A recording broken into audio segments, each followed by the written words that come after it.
दोस्तों आज की कहानी है बहू को मायके भेज दिया। दोस्तों कहानी शुरू करने से पहले अगर आपने हमारे चैनल को सब्सक्राइब नहीं किया है तो सब्सक्राइब कर लीजिए ताकि आपके पास पहुंचे हर नया वीडियो।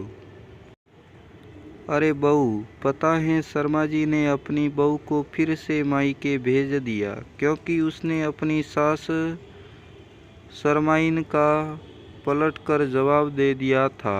शर्मा जी ने तो उसके भाई को सबके सामने बोल दिया, ले जाओ अपनी बहन को तभी भेजना जब ये तमीज़ और संस्कार सीख जाए। पहले भी एक बार ऐसा किया था उन लोगों ने, तो मायके वाले की बड़ी मान मनौती के और बहू के सबके सामने माफ़ी मांगने के बाद वापस बुलाया था। आज मोहल्ले की औरतें बात कर रही थी। मैंने तो कह दिया, ये क्या बात हुई भला, प्यार से समझा लेते, हमको ही देख लीजिए, हम तो बहुत प्यार से रखते हैं अपनी बहू को। सरला जी ने अपनी बहू रसीम से कहा, अरे अरे रुकिए थोड़ा, ये मत समझिए कि सरला जी बहुत सीधी सास हैं। वो तो पूरी की पूरी मीठी सूरी हैं। वो इस बहाने रसीम को एहसास दिलाती कि अगर ठीक से बहू ससुराल में न रहे तो मायके भेज देना चाहिए, फिर दिमाग ठिकाने आ जाता है। हर रोज ना चाहते हुए भी रसीम को अलाने फलाने के बारे में सुनाते ही पड़ता। रसीम की शादी को सिर्फ साल भर ही हुए थे।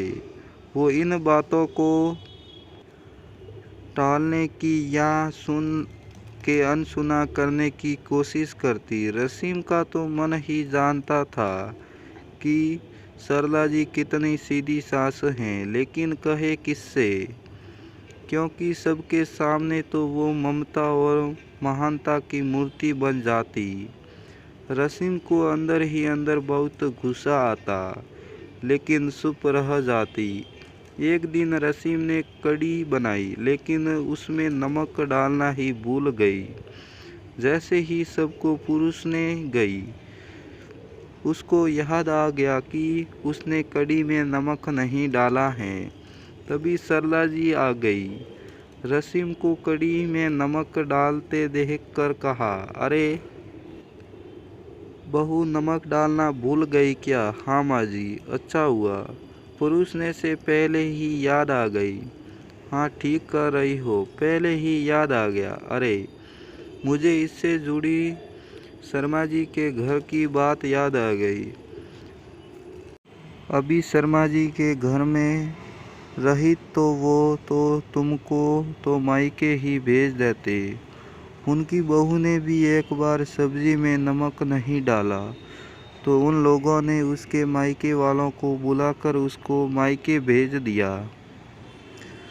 रसीम ने पलट कर देखा तो सरला जी ने कहा, छोड़े जाने दो, हमें क्या करना, किसी के घर से सले खाना खाते हैं। एक दिन शाम को सरला जी की एक सहेली उमा उसके मिलने आई। दोनों सहेलियां मिलकर आपस पड़ोस की चुगली में लग गई कि किसने अपनी बहू को क्या किया, कैसे अपनी बहू को रखते हैं। भला भला पूरी ब्रेकिंग न्यूज़ के साथ तभी रसीम वहाँ चाय बिस्किट लेके आई तो सरला जी ने कहा, देख लो, हम तो अपनी बहू को बेटी की तरह रखते हैं। क्यों रसीम, सही कह रही हो ना? मैं रसीम को मन ही मन बहुत गुस्सा आ रहा था, लेकिन फिर भी मुस्कुराते हुए हाँ में सिर हिला दिया। तभी उमा आंटी ने, बेटा बेटा ना, थोड़ी देर हमारे पास भी। रसीम बेमन से वहाँ बैठ गई क्योंकि उन लोगों की बातें उसे पसंद नहीं थी। तभी सरला जी ने कहा, अरे उमा, आजकल तेरी बहू नहीं दिखती, कहीं गई है क्या? उमा ने कहा, अरे क्या बताऊँ, तुझे रोज देर से सोकर उठती थी और बहाना बच्चों का करती कि रात भर जागता है। मैंने भी मायके वालों को बुलाकर विदा कर दिया कि जाकर वहीं सोए जी भर। रसीम को उनकी बातें सुनते ही उनकी बहू की याद आ गई। कितनी शांत हैं बेचारी उमा। आंटी की गलत बात का भी पलट के जवाब नहीं देती। तब तक सरदार जी ने सिर प्रसिद्ध अंदाज में बोला, हम तो रसीम को बेटी की तरह रखते हैं, जो मन में आए करे, जब मन में हो तब सो कर उठे। अभी कल ही की बात, 7 बजे उठी तो मैंने कुछ नहीं कहा। इसको क्यों रसीम सही कर रही हो ना। अब बारी रसीम की थी। उसने नहीं कहा, हाँ माँ जी, आप सही कह रही हैं।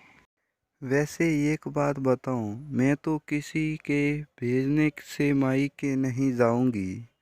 मायका ससुराल दोनों पर मेरा समान हक है।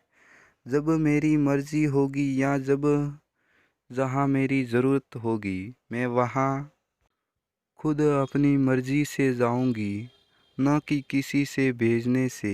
वैसे एक बात और बता दूं, मुझे तो अगर ऐसी वैसी सास मिलती तो मैं तो सीधा पुलिस में शिकायत दर्ज करा देती, क्योंकि ये भी एक तरह का घरेलू विषय ही है।